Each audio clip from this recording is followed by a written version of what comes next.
Hey guys, welcome back, it's Ripe again. In today's video, a crazy homeowner association Karen towed and sold my $150,000 classic car while I was deployed in the military. Never mess with a soldier. Here is what happened. Let's dive right into the story. Hey guys, my name is John. I know people usually recommend not to share names on here, but I figure I'll be okay since I share a first name with Mr. Doe. Anyway, the events of the story caused me a lot of stress, so now that they are over, I'm doing my best to squeeze every bit of catharsis out of them. So I live in a neighborhood that is managed by an HOA. I have lived there for a few years and my long-term girlfriend lives with me most of the time when I am stateside. She keeps an apartment because she says it depresses her to be alone in the house when I'm deployed. I know some of you may think this is a sign of unfaithfulness, but I know her better than you. I guess I should also mention that I'm currently active duty in the military. It was actually really nice when I first moved in because the wife of the president of the HOA had served for over 20 years too. So they really understood my situation and never bothered my property while I was away. They would even send cleaners once a month or so as long as I gave them permission before I left. The HOA president and his wife were an older couple though, and their daughter was building a family a few states away.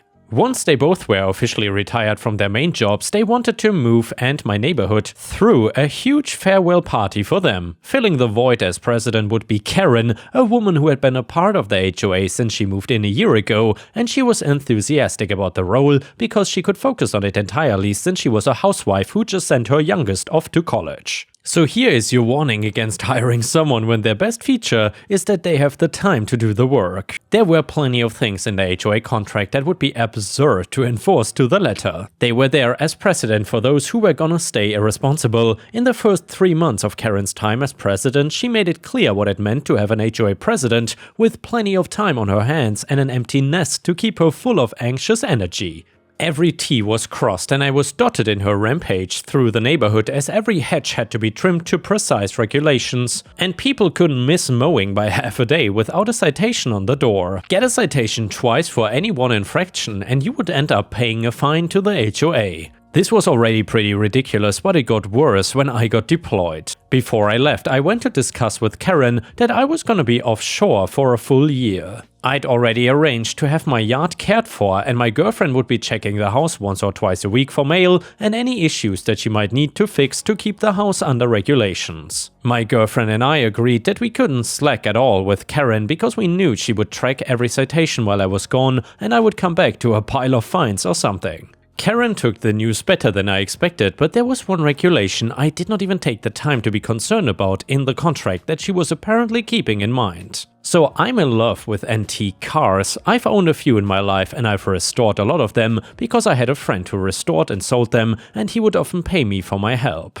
My pride and joy was my 1968 Dodge Dart Hemi that I had restored with all the care I could manage. It ran better than my girlfriend's 2012 Toyota. I love the old Dodge Darts and this one was from the same year that my mother was born and I got it shortly after she died, so it's much more than just a car to me. Loath as I am to part with it, I love serving my country, so I've grown comfortable with leaving it for my deployments and giving it a tune-up when I get back. I used to rent out a garage for it when I was in apartments, but ever since I owned the house, I would park it in the driveway with a weather cover over it. I used my garage as a workshop, so there wasn't often room for a car. The first few months of my deployment, my girlfriend hardly mentions any issues with the house, and I only ask every once in a while when the thought strikes me. I certainly didn't feel too anxious about it after the first month. How wrong was I to grow comfortable? 6 months in, my girlfriend went to visit family for 2 weeks. When she flew back into town, she dropped by the house first thing to check that everything had been cared for as arranged and was shocked to see that my driveway was empty. My girlfriend went straight to Karen's house, surprised because she hadn't had time to start pointing fingers and getting angry, and asked what happened to my car.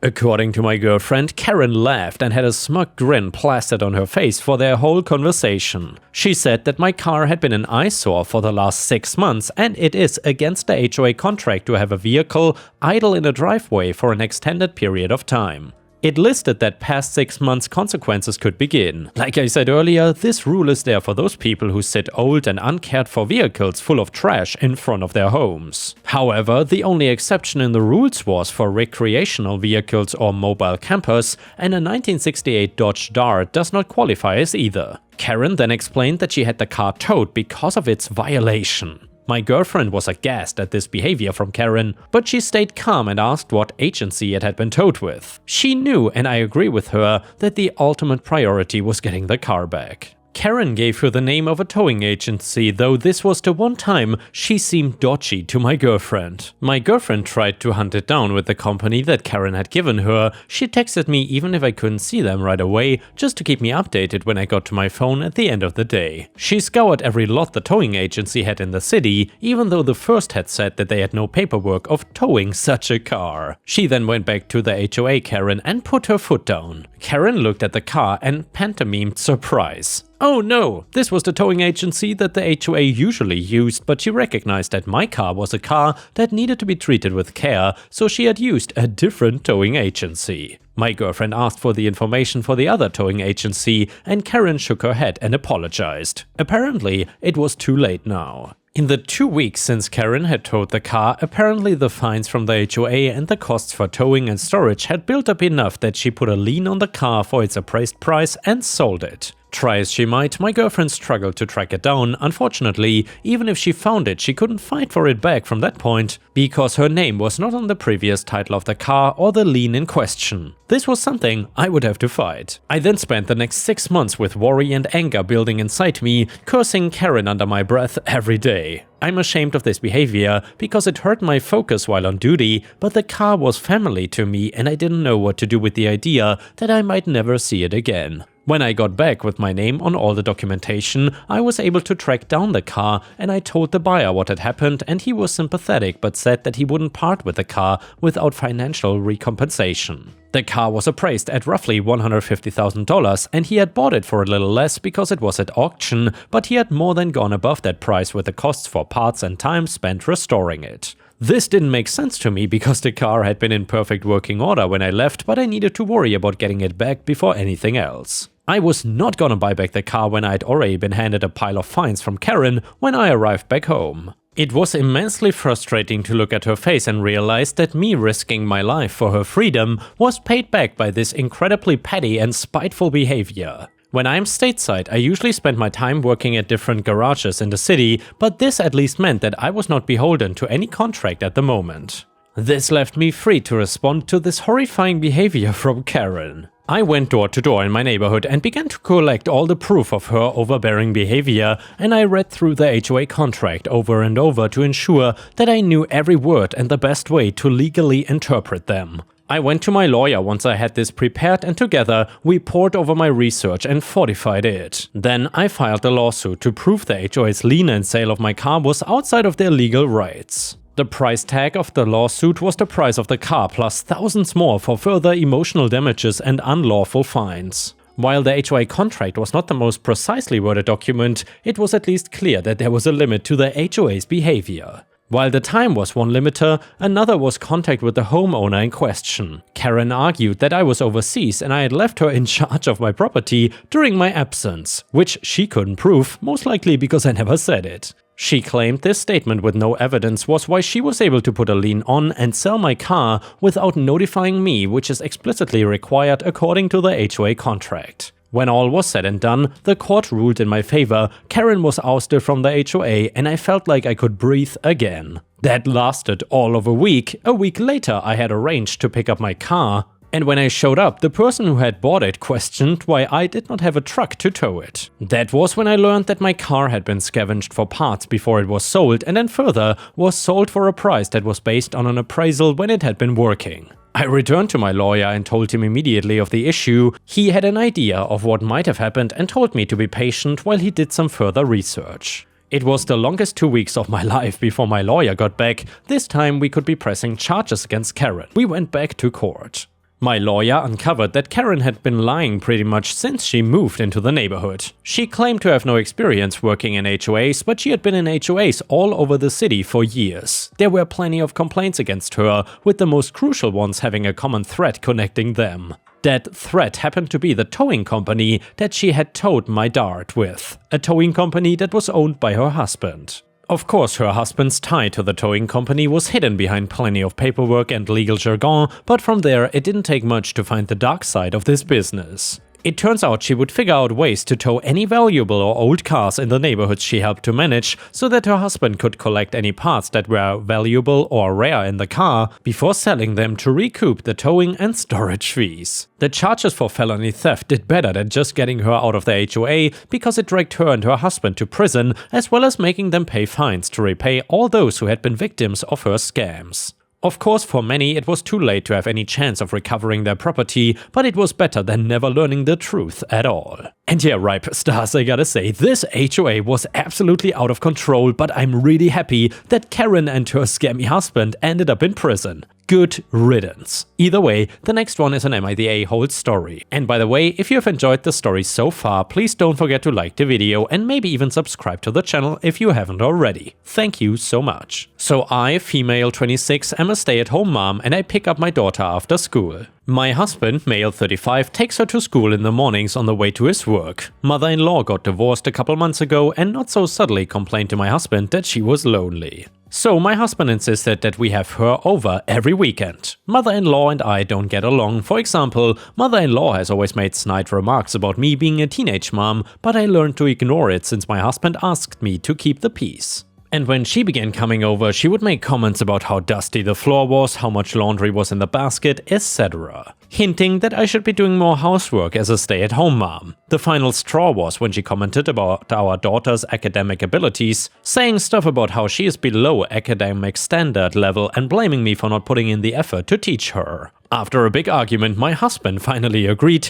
that only he would visit mother-in-law at her home. Mother-in-law and I haven't spoken to each other since. Mother-in-law's catalytic converter got stolen yesterday and hasn't gotten fixed yet. My husband drove her to work this morning and asked me to pick her up. I said no. Mother-in-law works fairly close to our daughter's school, about a 50-minute walk, and in the middle of the day, my husband sends me a text saying that he convinced mother-in-law to walk to our daughter's school so I can pick both of them up. I arrive at my daughter's school and see mother-in-law with my daughter. I walk up to them and tell mother-in-law that she can find a way home, that I'm not gonna give her a lift. She started to create a scene and the other parents and children were starting to stare. So then I took my daughter by the hand and drove away. My husband yelled at me when he got home, saying that I embarrassed mother-in-law in front of the other parents and left her stranded when I could have easily driven her home. It really wouldn't have been much work to drive her home one time, to be honest, and I'm regretting it causing a scene at my daughter's school because her classmates and their parents might have seen it. So Reddit, am I the a-hole here? Now some further relevant comments from OP.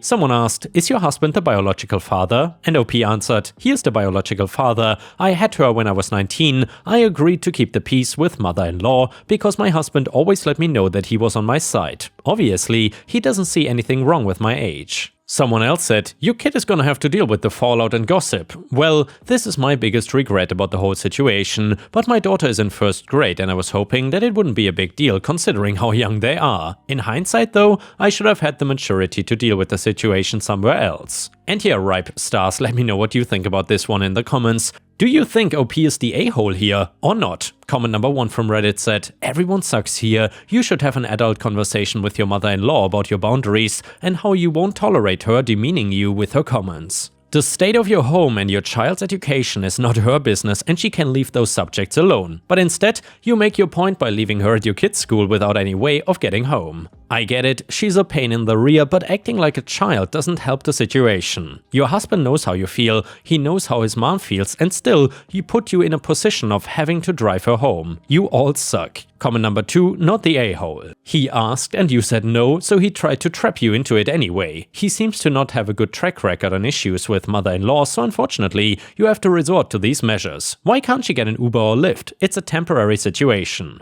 And yeah, ripe stars, I'm also not sure what to think about this one, but the first instinct I had was that at least one person is the absolute a-hole here, and that's the husband for putting OP into this situation even though she clearly said no. Anyway, now we got an update to the story and it reads like this. Sorry this update took so long, but I just signed the last of the divorce papers and wanted to share this with the subreddit. I took the top comments advice and tried to have a conversation with my ex-husband and his mom, but they both just yelled at me and would not listen to anything I said. My ex-husband even went back on his agreement to not invite her over. Apparently, this was my punishment for disobeying him and embarrassing his mom. For a few months I stayed with my best friend on the weekends and she convinced me to divorce him. But because I was a stay-at-home mom, I needed a steady source of income. So in early 2023, we started a candle making business on Etsy. It was really rough the first few months, but we began to gain traction, and I finally told my ex that I wanted a divorce after I felt financially stable. He said no, but I'd already worked everything out with my lawyer. After I sent him the papers, he and his mom began harassing me, and he said that he would agree to the divorce only if I gave up full custody of my daughter. Long story short, this ended up in us going to court, and I now have full custody of my kid. My best friend is the real hero of this entire story though. She let me stay over for free throughout the proceedings and helped me care for my daughter. With the alimony and the money I made from the candle making business, I officially moved in with my best friend and began paying her rent too. I'm currently saving up to buy a place of my own. My daughter and I are really happy right now, and I cannot believe that I didn't see how toxic my ex and his mom were for the 7 years we were married. I hope this is enough drama for the rest of my life, and thanks to all the people in my DMs who showed me how toxic my relationship was. And yeah, Ripe Stars, to be honest, this story at first was kind of unbelievable. I mean, not the story itself, but the comments on Reddit, because there were so many YTA comments, and clearly OP was not the a-hole here. Either way, I'm glad that it turned out well for her and her daughter, and I hope they will find a better person in the future to share their life with. And now let's move on to the next story. It starts like this. 10 years ago, when my husband and I were newly married, we found ourselves living in a relatively unsafe neighborhood. We did not have enough money to afford anything better, so we settled in a small rundown house that seemed to be the only option for us at the time. Our house was small, but it was ours to build, and we were happy to have a place to call our own. However, there was one thing that made our lives difficult. We had an unhinged neighbor who was intent on not only making our life a living nightmare, but also came pretty close to ending it. I'm gonna call this creature Karen. Karen was an old druggie who lived next door to us, a loud and obnoxious woman whose husband left her after she stabbed him with a screwdriver because he was not giving her money to fuel her addiction. We sadly got to know of it all a whole month after moving in. And ever since we moved in, Karen kept hitting on my husband despite knowing that we were together. At first it was just harmless flirting, but it quickly escalated into something much more indecent. Karen would come over to our place uninvited, dressed in revealing clothing, and try to seduce my husband right in front of me. She would make inappropriate comments and touch him in ways that made me feel uncomfortable. My husband and I both asked Karen to stop, but she never listened. We even tried to avoid her as much as possible, but she seemed to always find a way to insert herself into our lives. One particular incident that stood out in my mind was the time Karen tried to invite my husband into her house. We were walking back from the grocery store and Karen was sitting on her porch smoking a cigarette. "Hey there, handsome," Karen called out to my husband. "What brings you two out on this lovely day?" "Just grabbing some groceries," my husband replied, trying to keep the conversation short.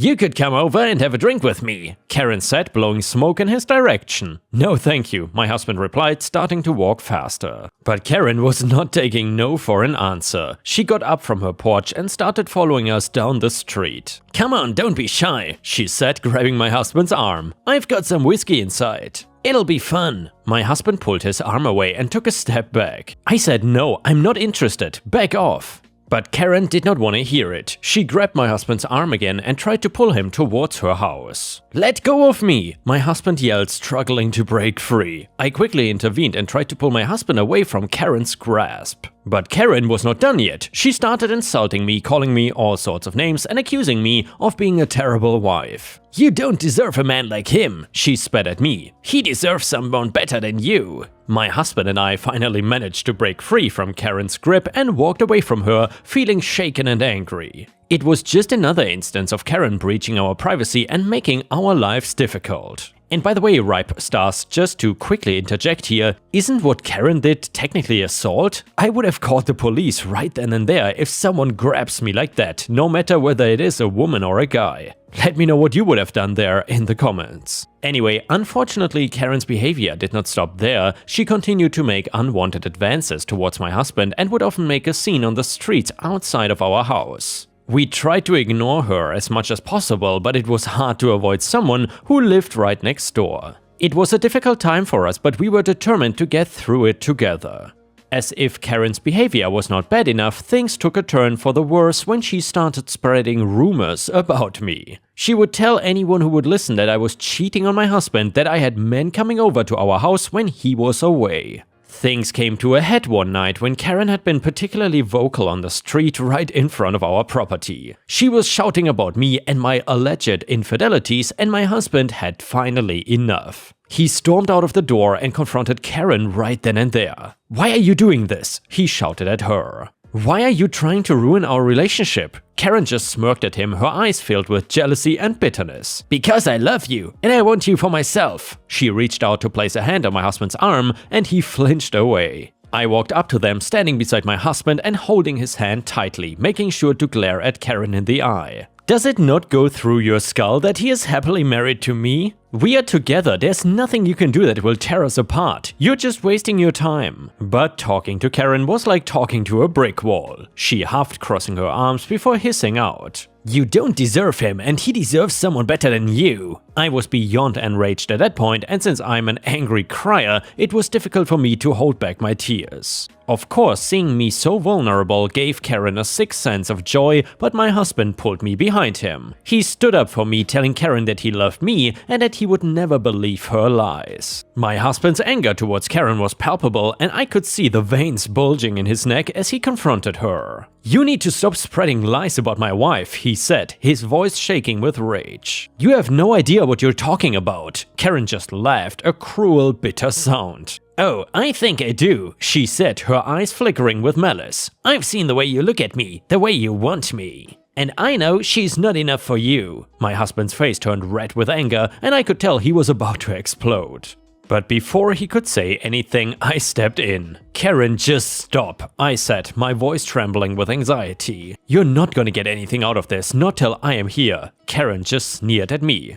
"Oh please, you're nothing but a weak, pathetic woman who cannot satisfy her own husband. He deserves better than you." My husband stepped forward, his hands balled into fists. "That's it, I've had enough," he said, his voice cold and hard. "I don't want to see or hear from you again, Karen. Stay away from us." Karen just laughed again, but this time there was a hint of desperation in the sound. "You cannot just make me go away," she said, her voice rising in pitch. "I'm not gonna stop until you're mine." And with that, she turned and stormed away, leaving us standing there shaken and unsure of what to do next. Karen's behavior only continued to escalate, and it seemed like every day brought a new challenge for us. Her behavior had become increasingly erratic, and it was clear that she was becoming more and more unhinged. One day, while my husband and I were enjoying a quiet moment together in our yard, Karen burst onto the scene. "What the hell do you think you're doing?" she shrieked, her eyes wild with anger. "This is a family neighborhood, and you're turning it into a brothel." My husband and I were taken aback by her outburst, and I could feel my cheeks turning red with embarrassment. We had been kissing, but it was nothing more than a simple display of affection. "Karen, for God's sake, just calm down," I gritted out, already feeling a headache coming up. "We are not doing anything wrong." But Karen was not interested in listening to reason. She pulled out her phone and dialed 911, claiming that we were engaged in public indecency and needed to be arrested immediately. As we waited for the police to arrive, Karen continued to hurl insults at us, accusing us of being deviants and perverts who were ruining the neighborhood.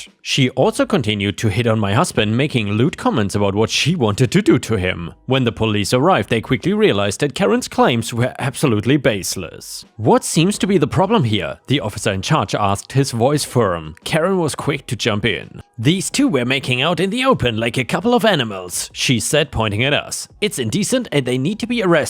I was furious at the lies she was spreading, but my husband stepped in to calmly explain the situation. "Officer, we were just kissing on our own property," he said, his voice measured. "We weren't doing anything indecent." The officer nodded, clearly seeing through Karen's lies. "I see," he said, turning to Karen. "And why exactly were you watching them?" Karen hesitated but then blurted out, "I just happened to be passing by." The officer raised an eyebrow. "Is that so? And why were you so quick to jump to conclusions about their behavior?" Karen was clearly flustered and her face turned red with anger.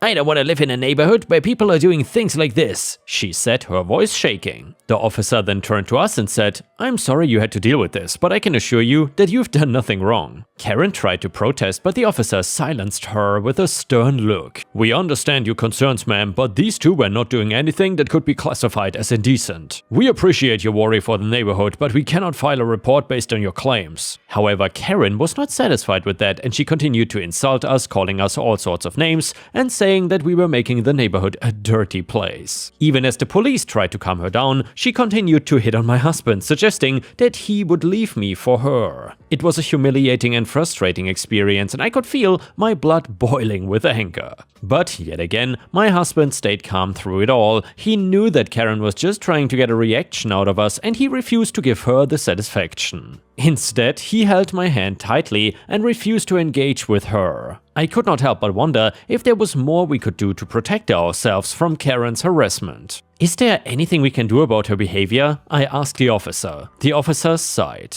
Well, unfortunately, there's not much we can do about someone flirting with you. The most we can do is warn her to stay away from you. But if she escalates her behavior, don't hesitate to call us." We thanked the officers and watched as they drove away, still shaken from the encounter. We knew that Karen was not gonna stop, but at least we had the law on our side. After the incident with the police, Karen's behavior became more erratic than ever before. She started following my husband to his work and even waited outside our house for hours at a time, watching our every move. One day we came home to find that our front door lock had been broken. We knew immediately that Karen was responsible. We called the police, but there was little they could do since we had no proof. Things only got worse from there. Karen started vandalizing our property, throwing ketchup and mustard on my clothes that I hung out to dry, and leaving threatening notes on our doorstep. She even tried to physically intimidate us by following us around the neighborhood and making obscene gestures. It was clear that Karen wanted us, or at least me, out of the neighborhood, and she was willing to do whatever it took to make that happen. My husband and I started looking into other places to move to, but it was not easy. We did not have a lot of money, and finding a new home in a safe neighborhood was proving to be a challenge. One day, as my husband and I sat down for a romantic dinner on Valentine's Day, we were finally able to relax and forget about all the troubles that Karen had caused us. The table was set with candles and flowers, and soft music played in the background. But our moment of peace was short-lived. Suddenly, we heard a loud banging on the door.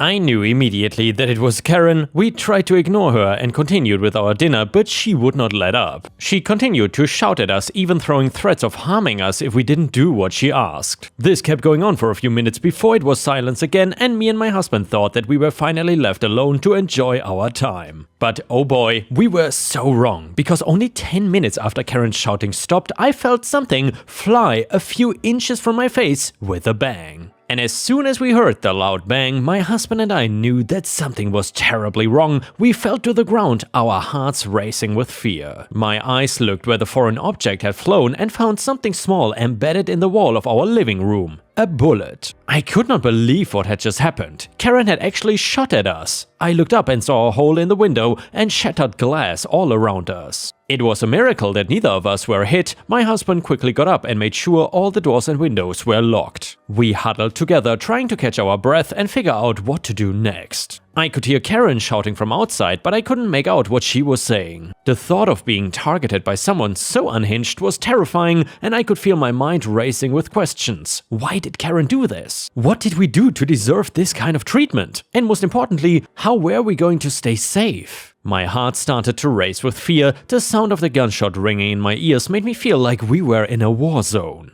I could feel my palms getting sweaty, and I clung tightly to my husband's hand, hoping that we would make it out of this alive. I could hear Karen shouting insults and threats, and her voice sounded like it was getting closer. The fear inside me was overwhelming, and I couldn't help but think about what would happen if she managed to get inside the house. My husband and I tried to stay as quiet as possible, hoping that Karen would not notice us. We could hear the police sirens getting closer, and that gave us a small sense of relief. But we knew that the situation was far from over. In those moments, I felt a mix of emotions: fear, anger, sadness, and frustration. It was hard to believe that someone could be so unstable and dangerous, but through it all, I knew that I had to stay strong for myself and for my husband. We were in this together, and we would make it through no matter what. The police knocked on our door after what felt like hours, but was only 15 minutes, informing us that Karen had been arrested for attempted murder. Another neighbor of ours had called them when they heard the gunshot, and knowing our track record with Karen, the police had acted quickly.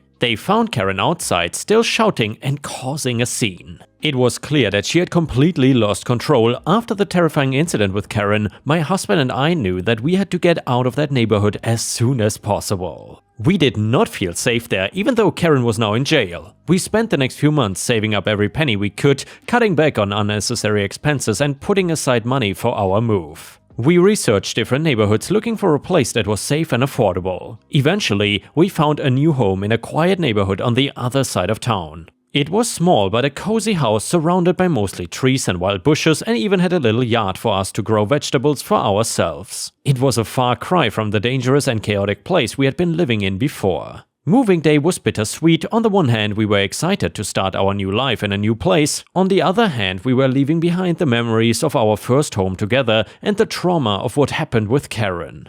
As we drove away from our old neighborhood, I felt a sense of relief wash over me. I knew that we had made the right decision to leave and that we could finally start to rebuild our lives in a safe and peaceful environment. Looking back on that time now, I realize how much that experience shaped us as a couple. We often joke that nothing could happen to us that would be as bad as our experience with Karen, and that since we got out from that crazy situation, we can now get out of any situation, no matter how bad or helpless it may seem. So while that experience was traumatic, it did end up making us stronger and gave us more confidence in our relationship. For anyone curious, we later on managed to find out what happened with Karen. She ended up getting a 10-year sentence and can now enjoy the time behind bars. Good riddance. And with this, we have reached the end of the video. However, if you cannot get enough of my content, please check out my endless playlist, where you can find thousands of hours of content. In addition, please don't forget to subscribe to my channel to not miss any of my daily uploads. Thank you so much in advance, and I hope to see you again tomorrow.